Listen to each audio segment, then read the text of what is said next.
I'm Bill Anderson, and this is Expat Radio, and I'm here on the southern coast of Spain on the Costa del Sol.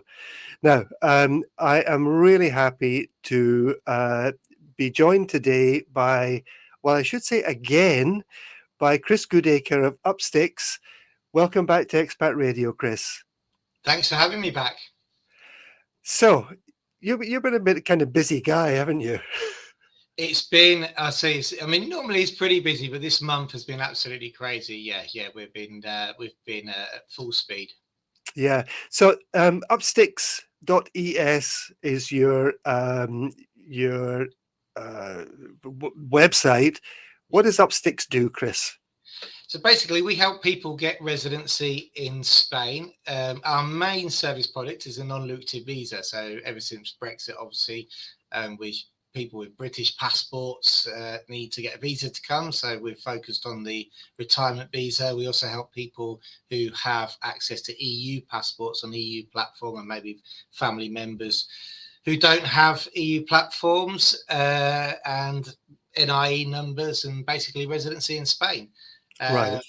We do have an Upsticks Drive section as well, which I don't have. Laura's not here today, but my wife, Right. she runs Upsticks Drive, which is the vehicle registrations, but she can come on and talk to you about that.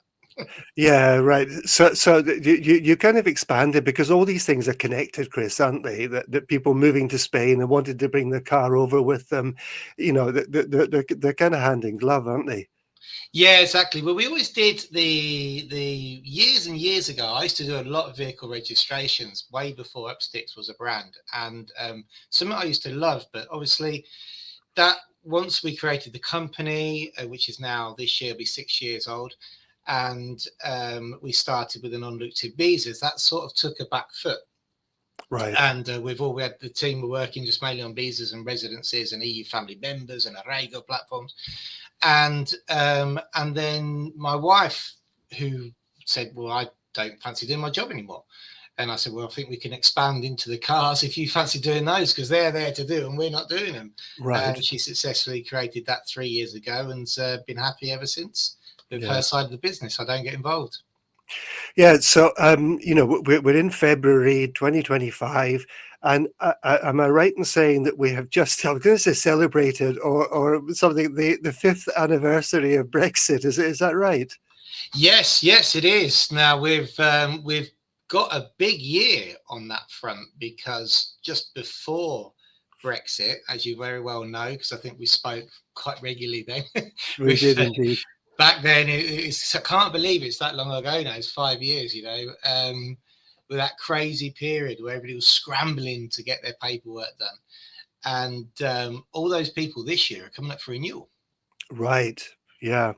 So just in case there's anybody who's been in a coma for the last 5 years, uh, but Brexit was the British exit from the European Union, wasn't it? Or European Union, which basically placed British citizens on the same footing as citizens from any non-EU, well, almost any non-EU country, because there are kind of in Spain little sort of fiddly things, aren't there, with people that come from parts of South America, and it's a little bit different for them.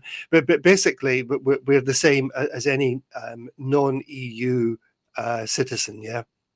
That's right. Yeah. So what happened was, so as you mentioned, there are certain countries which are third country nationals which have this thing called a convenio, which is an agreement with Spain, which makes their passage to residency slightly easier.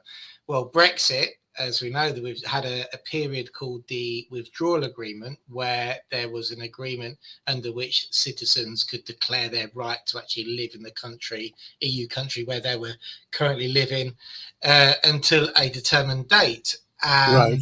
It was around June 2020 when Boris Johnson announced that it was going to be a hard Brexit. Right. Which meant that whatever happens, that at that point we knew there wasn't going to be a convenio, there wasn't going to be an agreement, and there were still many people holding on to this idea that there would be, but we knew then there wasn't going to be.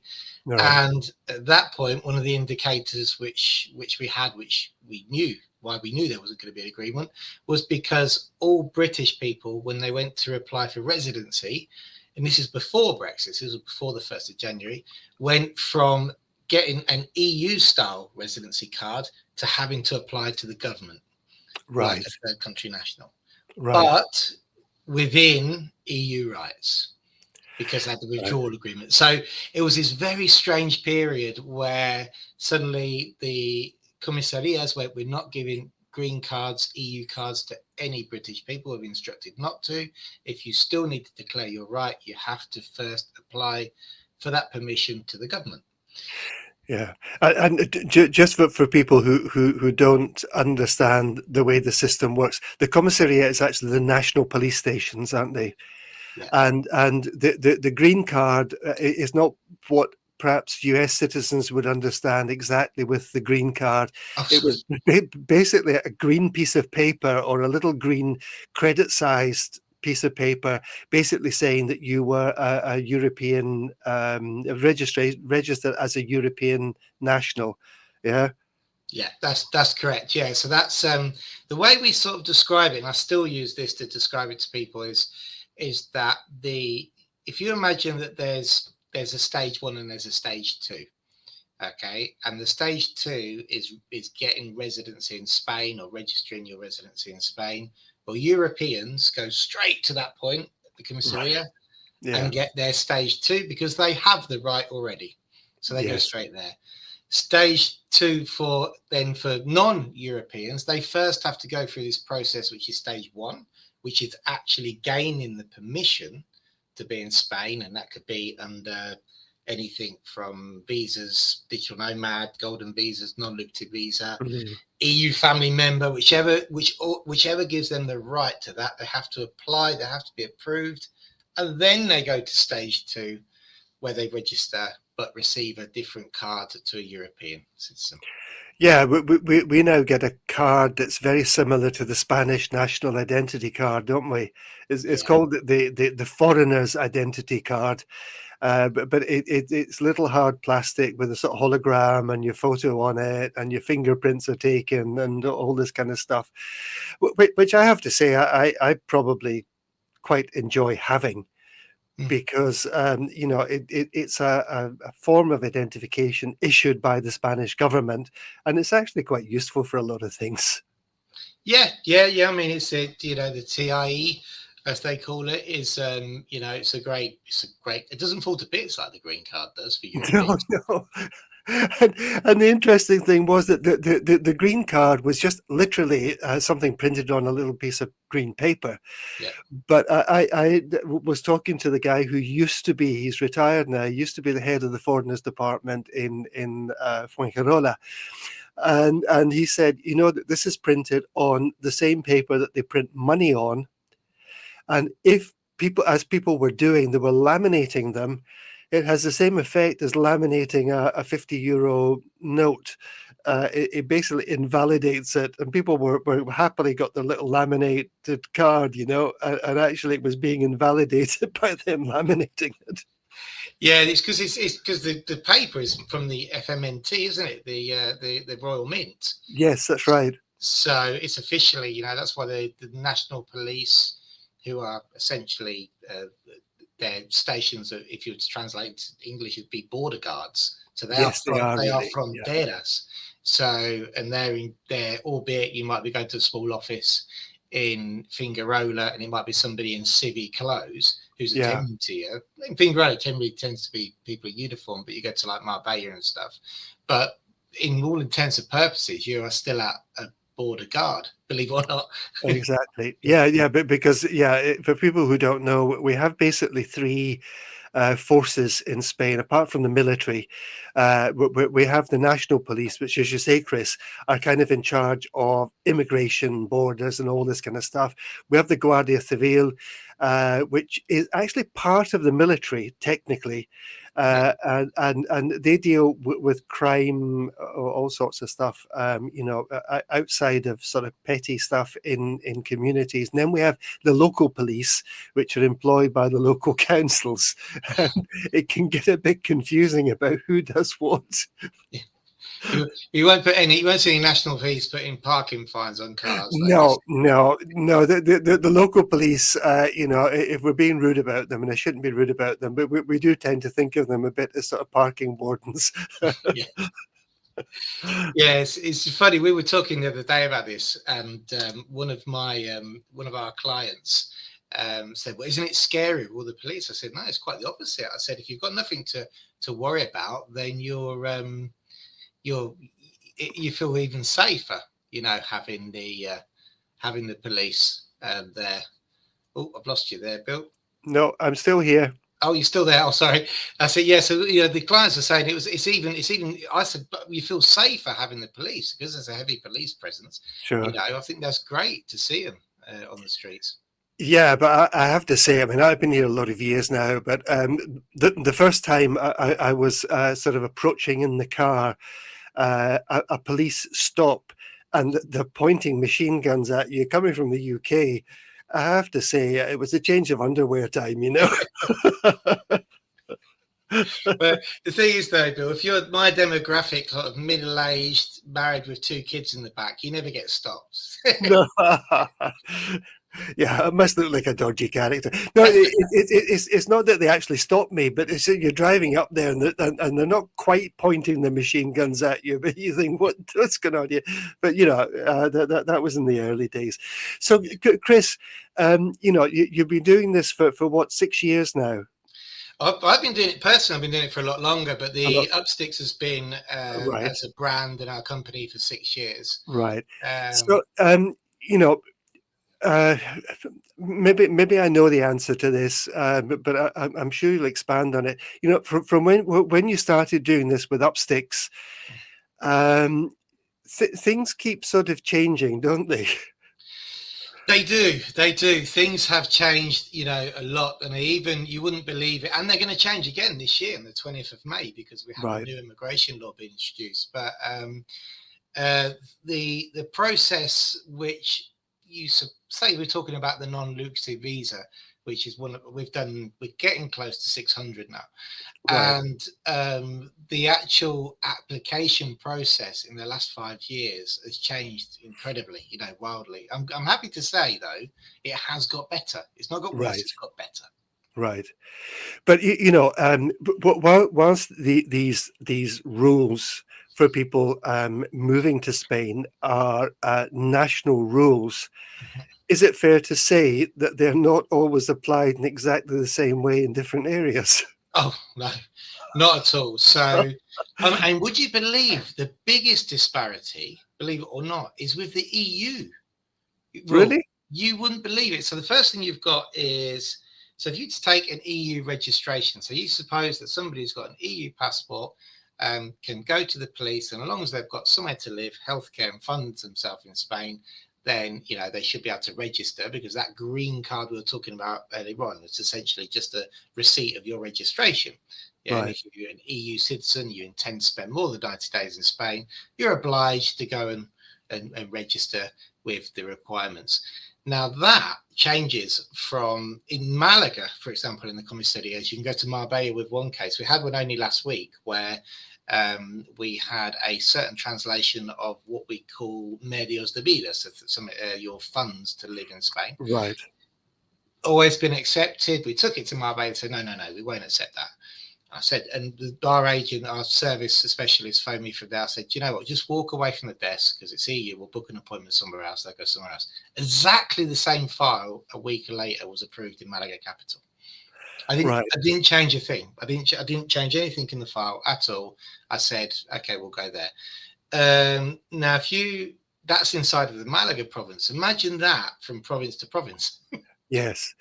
Yeah, and let's be honest, Chris, this is not just about immigration. When people move to Spain, they have to be prepared to some extent for I don't know, the rules to be fluid, depending not on even on which province you're on, but which civil servant you see when you're trying to do something. It is certain. I mean, certainly with the before we even get into like the third country national platforms, even with the EU platform, I say to clients, look, if for example a typical scenario may be that they're in a chicken and egg situation where they can't get a Spanish bank account because they haven't got their residency, or they're not haven't got an NIE yet, but they have got funds. And quite often you can use funds abroad as obviously adequately translated. But if they turn around and say no, we can walk away from there, book an appointment somewhere else, and we'll guarantee that it gets sorted out. So, it is very bureaucratic, and even at an EU level, let alone sometimes when you go further. Yeah. So, I mean, as things stand at the moment, Chris, and I think there has just been a change to this in terms of the IPRIM, which is the sort of gross domestic product type figure.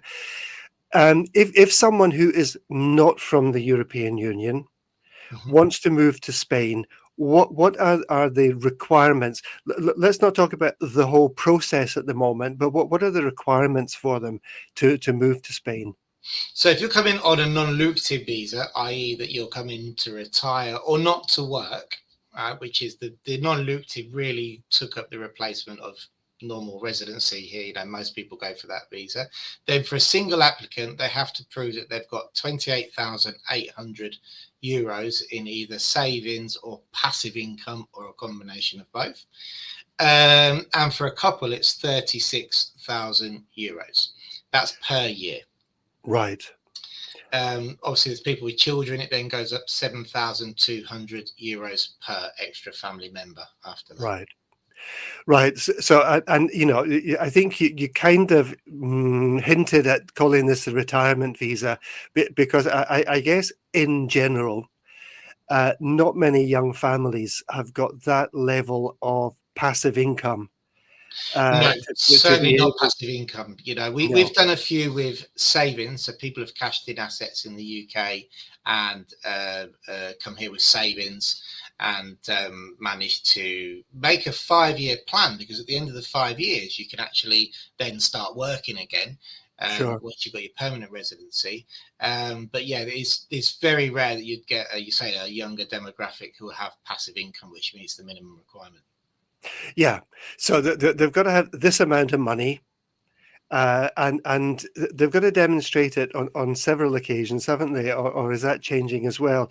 So the first part of the visa is for 1 year. Yeah. Yeah. And is it still 2 years and 2 years after that? It is, and it will continue to be so. Now, there's quite a bit on the internet about how this was going to expand to a one. Some visas have a 1 year and then a 4-year renewal. Right. Some residency applications, and there was a draft law which was brought out, which preempted the law which now comes into play on the 20th of May, which stated that the non-lucrative visa was going to actually fall into that category as well. Okay. But it hasn't. They haven't changed it in the end. I mean, it makes complete sense. Why would they? Because you can't. That means that there's no control at all. Right. It would make no sense at all to do that. So luckily, we believe it's a good thing that people have to go through 2 renewals. Right. And it's going to stay to 1 year, and then another 2 years, and another 2 years, and then Yeah. your permanent residence after that. So that's not. But it has to be pointed out, though, that what the requirements are for the initial non-lucrative visa. But you said about 32,000 something for a couple, 36 for a couple. or 36 for a couple. When they go to renew it, it's for 2 years, so they have to be able to demonstrate double that amount for the next 2 years, don't they? That's right. So if you've got, so imagine you've got passive income, just imagine a couple of scenarios. So one scenario is, and this is quite often we'll see this, is you'll have a couple who both have state pensions, Right. and maybe one or both of them have a private pension to top that up. Well, Right. that quite often, because a state pension, 2 full state pensions can get to 24 K, and then a private pension probably another 12, 13, will actually give you the 36, 37 you need on an annual basis. Right. Okay, so that is passive recurring income. So you don't need any savings at all, as long as you can prove that. Right? So Okay. you don't have to have a lump in the bank or anything. Just go to the consulate, prove what your passive recurring income is, and when you come to renew, because it's passive and recurring, it continues over those 2 years. So again, a level of savings isn't needed. Right. If you're working on 100% savings, for example, and the first year you use 36, when you come to renew, you're going to need 72. Right. Now, what often happens is people don't have the savings or the passive recurring income, but a combination of them both meets the minimum requirement. And this is where on renewal it gets quite complicated, because if you've got, for example, passive recurring income of 30k, let's talking euros now, over the 2 years, that adds up to 60, but you're still 12 short for the. Right. So this is where we get slight in the renewal process when we're doing the economic study of what people have. It gets quite complicated in terms of doubling up what they need, proving that that's a continuous payment, and then adding the extra savings to make up the minimum required amount. Yeah, right. And I know I've seen a plethora of things on social media about this, and people saying, "Oh, well, these companies are charging money for doing it. You can do it yourself." You can. Um, yeah, and that's probably technically correct, but I know one of your favorite phrases, Chris, was getting all the ducks in a row. It is getting all your ducks in a row. I always tell people, look, if you watch my YouTube content, all of it, you probably could do it yourself. Because Right. I don't hide any information. I tell people more than, we don't, as a company, it's always been our mission not to sell information. We don't Sure. want to say, I know something you don't, you're going to have to pay me for that. No, never in many years. In fact, contrary, I'll go out there and tell everybody, how to do it if they want to. Afterwards, if they need help and they want somebody to help them get their ducks in a row and somebody by their side, here we are. But it's those circumstances where suddenly you get a letter from immigration, or obviously we have a certain amount of business going through, so we have up-to-date information Yeah. all the time of what the actual requirements are. Like Manchester last year decided to have a change in requirements that London didn't. So Right. it's having that sort Right. of information as well. Yeah. Yeah. And the thing is, getting it wrong for an individual could be costly in terms of time and effort, couldn't it? Well, and in a renewal basis, in the fact that if you get it wrong or you do fall out of the timescales or something, you're going to have to leave. You're a third country Right. national, and with no permission, as we spoke about before, or you don't achieve the renewal of that permission, then you've got to leave. Yeah. Yeah.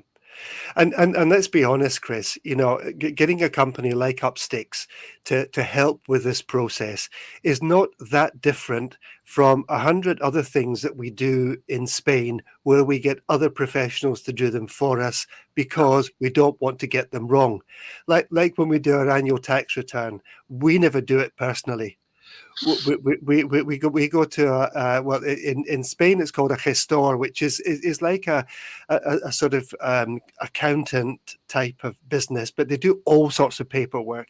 And if we need paperwork done, we would tend to go to the gestor.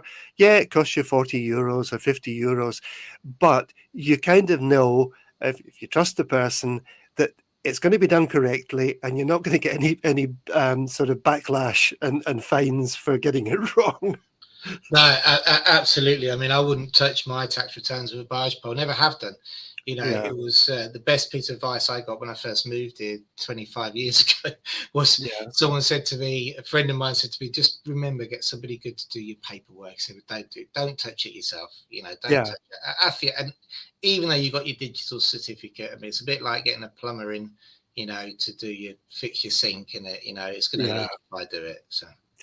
Yeah, so I mean, getting someone to help you through this process is what I'm trying to say is it's not an exceptional thing with the way that things tend to work in Spain. I mean, when I was changing my driving license over from a British one to a Spanish one, I just decided I'll go to the gestor and they'll sort it all out for me, because otherwise it's trips into Malaga, which I don't really like doing, to be honest, and getting appointments and it's like, no, yeah, you maybe pay 70 euros, but they do it all. Or when we have to renew it now, I go to one of the clinics that does the psychotechnical tests, and they do the whole thing. And for me, it's just worth the getting rid of the hassle of these things. Yeah, and don't forget, I mean, the Spanish do it. The Oh yes, of Spanish, course they do. the Spanish are the best at, he does this, they do that, and they do that, and this is what I do. So Yes. it's a great, it's a great thing. I mean, I recently I was we were involved in a house sale purchase scenario, and one of my friends said to me, "Well, you speak Spanish. Why didn't you do the paperwork yourself?" I was like, "No." No. No. No, I'd leave me with the visas and residency. I've got somebody else to do it because, and they were Right. very good. And as it turns out, from what I knew the last time I was involved in that kind of operation, it's completely different. Yes. They're phoning me up, going, "We need this, we need this. You need to go and do this." I'm going, "I've never heard of that before." They said, "Oh yeah, that was introduced in 2019." So, Yeah. it was. I would never attempted to do it myself. Yeah. So Chris, you said that you've helped around 600 people or couples to get their non-lucrative visas here. Yeah. So I guess you've had conversations with them, because I see you on your Facebook page going to various places in various parts of Spain to help people collect the TIE. What do people say to you? Is it that kind of drives them to still want to move to Spain? I think that's a lot. I mean, as I say, when definitely things like a change of lifestyle, including evidently the weather. The weather. Yeah, Believe it or not, the weather and food is a big factor. Because people want to be able to use the funds that they have, especially if it's people on pensions with passive recurring income, to get the most out of that. And albeit Spain is a lot more expensive than it used to be, yeah, okay, you can still live a very good life here with a reasonable pension and have a quality of life here, which is a lot higher maybe than the country of origin. right. So that is definitely a factor. Obviously, believe it or not, we've seen with current with political shifts in the world, not only in the UK but other parts of the world, Right, there's a lot of escapism happens, and people quite right, openly say, "We just can't wait to get out." right. That's it. We just had enough of the country for whatever reason, and we just want to come to Spain. I'm like, look, Spain doesn't have all the answers, maybe, but it's a nicer place to spend your retirement if you're trying to ignore politics, Yeah, as well. Yeah, so I mean, I'd say probably they're it's more a better quality of life, or just people who maybe, if they've spent 50 years working, want to be as far away from that environment as possible. yeah, and it sounds terribly superficial, Chris, when we say, "Oh, the weather," but I mean, to be honest, my least favorite season in Spain is summer. If I could manage to, but we've got animals and things here, but if I could manage to disappear for summer, I would, because for me it's just it's too hot, too uncomfortable for too long. But the thing about weather, I don't know, the way I see it is it allows you to have a much more outdoor lifestyle. Oh yeah, and it's for health reasons as well. I mean, I suppose I didn't really mention that. A lot of people are looking at, where can they live a healthy life, but not only in terms of eating well and living out, it's being able to do more exercise. People who may have certain things like rheumatism or bone problems and stuff in the Right. heat. Literally, I had a client tell me just last week, he just come over and he said, just by sitting in the sun, in the winter sun, I feel that my body is warming up and I can move it better. He said, Yes. I'm just so tense when I was in the UK. It was too cold. I'm sat in the winter sun here. I'm doing a bit of gardening and I just feel better about Yeah. myself. Yeah, and it's very true. But it's actually also worth just pointing out that not all of Spain is like the Costa del Sol or the Costa Blanca or the Costa de la Luz. My wife grew up in her early years in Madrid. Cool. And, apparently she was always sickly in Madrid because they're very cold winters and very hot summers. and they actually moved when she was 8 to Australia, and apparently just this more even temperatures and things, she suddenly felt better. And so she was only 8 years old, so it wasn't psychological, but this change, from the very cold to the very hot to a much more sort of even temperature in the east coast of Australia. Yeah, it was good for her health. Yeah, certainly. I mean, with scale, obviously, where my main client base is everything along the coast, whether it be from Cadiz all the way to Valencia, and the Mediterranean coast Yes. is warm, whether you like it or not. It's okay. Malaga side of things is always quite possibly, I'd say, Granada, the Costa Tropical, which is a very mild climate here. We had 2 frosts. I think I live a little bit inland, but that's it. Yeah. But yeah, I mean, like Granada, I lived 3 years in the Granada province in the late noughties inland, and I've seen -8 there. Oh yes. Yeah. Yeah. And I think people don't necessarily appreciate that. Yeah, And if people are moving, as I had a friend on a few weeks back to Galicia. And honestly, I mean, they moved from England to Galicia, uh, happy with the move, yeah. but it certainly wasn't for the weather. Yeah. No, Galicia is green, but it looks like the UK from what I understand. I've never been there, but from what people tell me, it Yeah. looks like the UK. But I think it's just worth saying that people have this image of Spain, sunshine, but it really depends on where people move to. And as you say, people tend to move to the Mediterranean coast because what they're looking for are these kind of generally um, milder temperatures in the winter. Yeah. And a lot of people are looking for sun in the summer. Yeah, and there is a security in these areas where obviously the British have been coming over for an awful long time, so there's a familiarity with the Yeah, area. There's English is more spoken than ever before, sure. now, especially go to Malaga City now.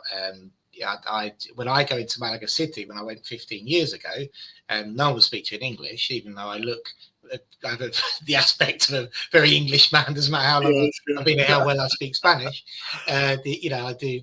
But immediately now, whenever we go out, it's a joke now because we go to a restaurant, we're going to Malaga. Immediately, it's like, "How you doing, sir? Where can you sit?" Immediately speak to me in English because I look very English. Yes. And that would have happened 15 years ago. And I think there is a comfort in many areas with that familiarity with people who are moving over. And there's nothing wrong with that, but they look for areas where maybe they can. Don't get me wrong, we've got some clients in the far reaches of villages I've never heard of, but there is a lot congregated around areas where it's slightly more international and English is spoken. Yeah. And to go back to people moving over, Chris. Now I know that you're very sort of compartmentalized in the things that you do and the advice that you give and don't give. But without putting you on the spot here, it can be important for people to plan ahead in terms of when they make the move. Is that right? And I'm thinking in terms of, the tax years in their home country and the tax years in this country. So that it's not just about, all right, I've got everything done, I'm going to move now. They have to consider other things as well, don't they? Absolutely, yeah. And this is why we have. So we have the around July, August time, which is the worst time as well. We have what we call the capital gains rush. So we have Right. people who are the fiscal year in Spain is from January to December, and you don't want to spend more than half the year here. So we work with tax advisors as well, along with when we're discussing the client journey, which isn't only just the bit arranging to get to Spain, it's looking at making sure you do that in a way which is, economically efficient for you. You don't want to put your foot in it and making a mistake, so you've got the big Sure. tax bills. You've then got the 5-year temporary residency period as well. So we sort of talk about that whole thing. And that first preparation period is actually dictates an awful lot of how you're going to fund your life for that 5 years. And yeah, so the earlier the better that we speak to people. I don't care. I'm talking to people next Wednesday coming in 2027, because believe it or not, that's on our doorstep, whether you like it or not. Time goes fast. Well, certainly from tax year's perspective, it's not that far away. No, no. So yeah, it's a bit scary, isn't it?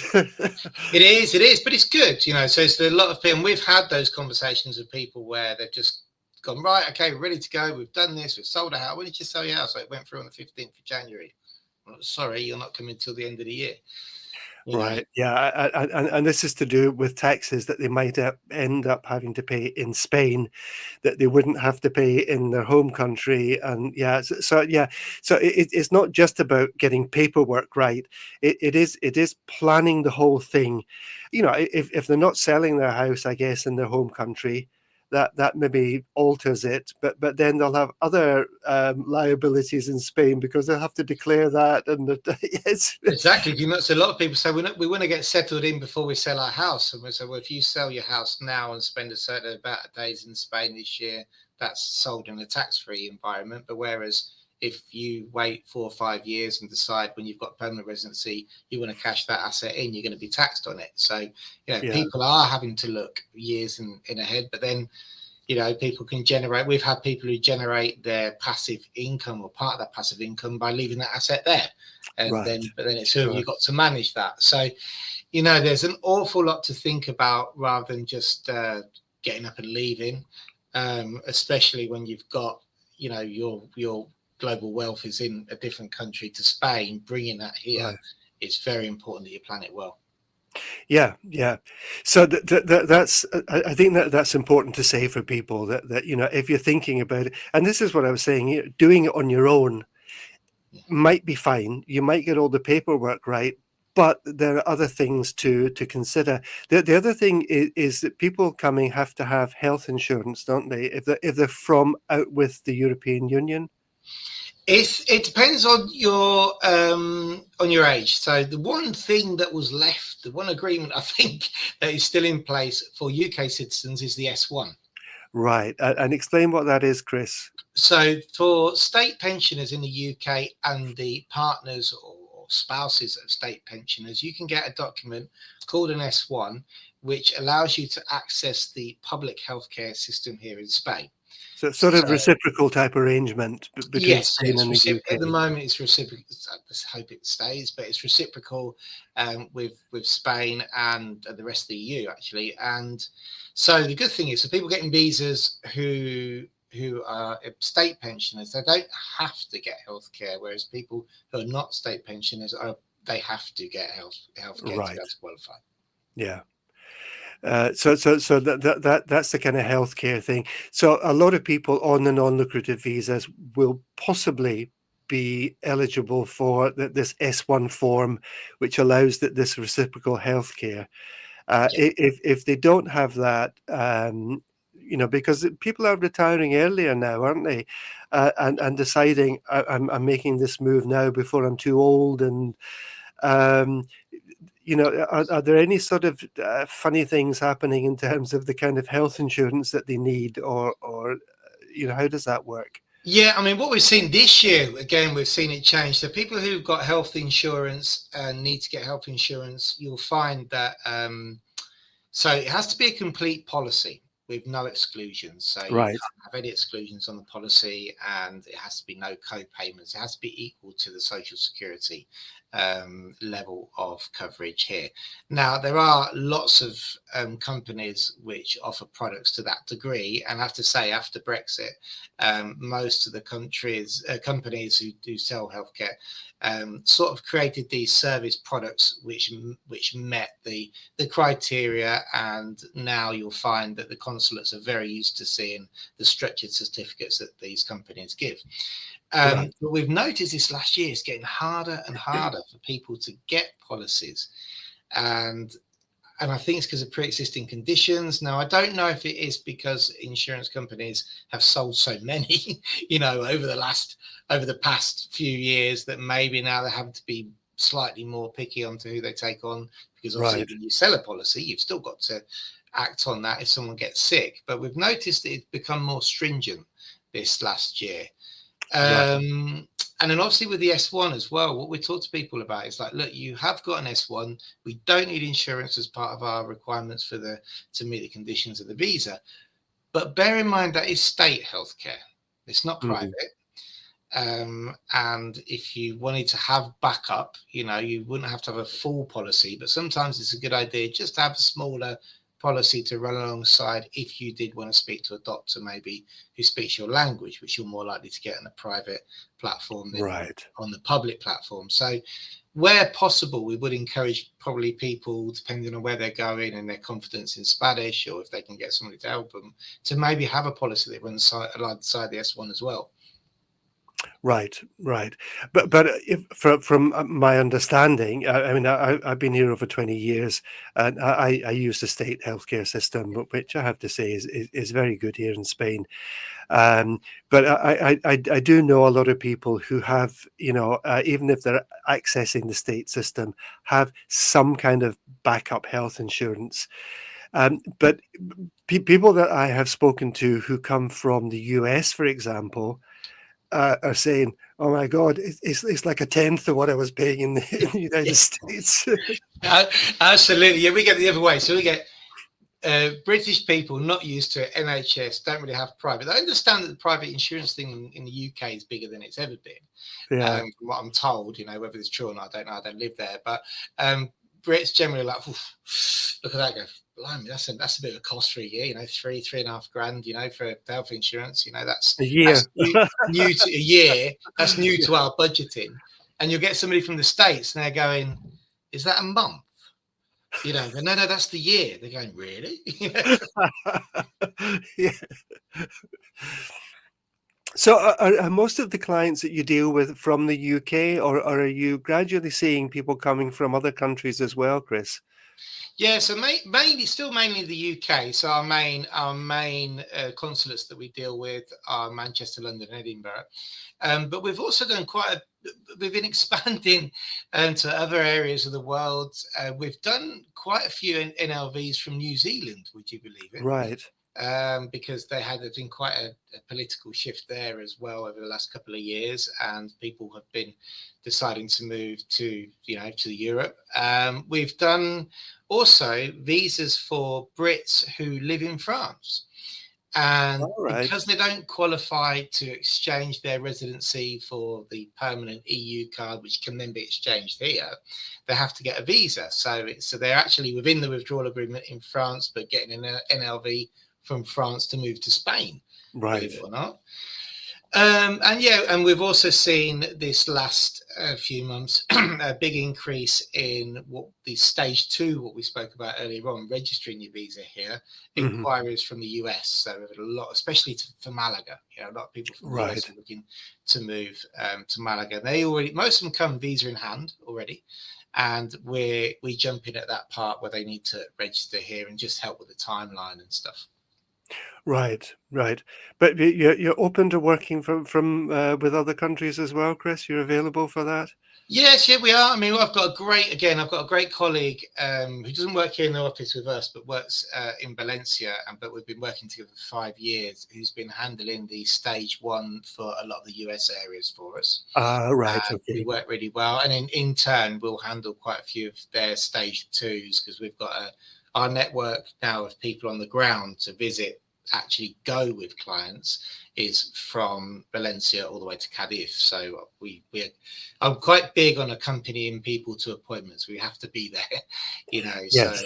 it's taken a while to put that in place, but we can now cover like a 900-kilometer radius. So yeah, but no, definitely we're always looking at other areas, and if we can't do it in house, the stage 1, we've got colleagues who can help as well. Yeah, and I guess it's a good thing for you to have people who are maybe specializing more in, for example, United States, Yeah. but because you're saying there are differences between London, Manchester, and Edinburgh in the UK in the consulates, and I guess there are going to be differences in the consulates in the US as well, and having somebody who's maybe specializing more in that is getting used to what the requirements are in the different places, and sort of building up a database of knowledge about what's the best way to do this. Absolutely, yeah, and you need the qualified professionals on the ground. So, we have a network in the UK of companies who can help us with the apostilles, translators, who've been working with us for years now. And you need that there. And, if sometimes, obviously, the UK is a lot smaller than the States. So when you talk about states, the United States, you're talking about different rules within the individual states. You're talking So about for a each continent. state, you need that network of professionals. Yes. Yeah. So it's making sure that you're putting the right people in the right hands, most of the time. Yeah, yeah. So, Chris, I mean, you've been here, you said, over 25 years. Yeah. Um, This year. I know you don't like giving opinions on things, Chris. Very political, Yeah, no, I'm not going to ask about politics. That's politics, sport, and religion. We won't go there. What would you say have been the sort of high points and maybe some of the lower points about moving here and living here, Chris? I think, the high points, I've never looked back, and I really am, I'm very, I wake, the one thing is I always tell my clients this as well, and this is not a lie. I wake up every day, even after 25 years, excited. I don't know if it's just my personality anyway, but, I wake up, I don't always finish that way. Trust me, you can ask Lara. It's very rare we finish that way. But I wake up every day, and I look out, and I'm very fortunate. I live a little bit out in the country, so I can look up at the sky, and I think, wow. And I know it's going to be maybe a nice day, or even if it's raining. The good thing we have here is that if it's a lovely day, we're happy, and if it's raining, we're happy because we need the rain. So yeah, you're always happy because it's it's true. It's just nice. I still wake up with that illusion of living in Spain, and I love it. I love the food, probably a bit too much, and we've got some really, really, really good friends who are Spanish because I live in a very Spanish community. Yeah. I think some of the low points. What would the low points be? Again, what probably got me into doing the job that I do today was the lowest point in my life was trying to get my residency 25 years ago. Right. And yes. being stood in a queue and being bullied and pushed and not understanding Spanish and having, as you say, the gun thrown in your face as it was at the police station. Yeah. And many frustrating times, which unfortunately led me to speak okay Spanish. And I think that kind of thing pushed me into quite possibly what I do today.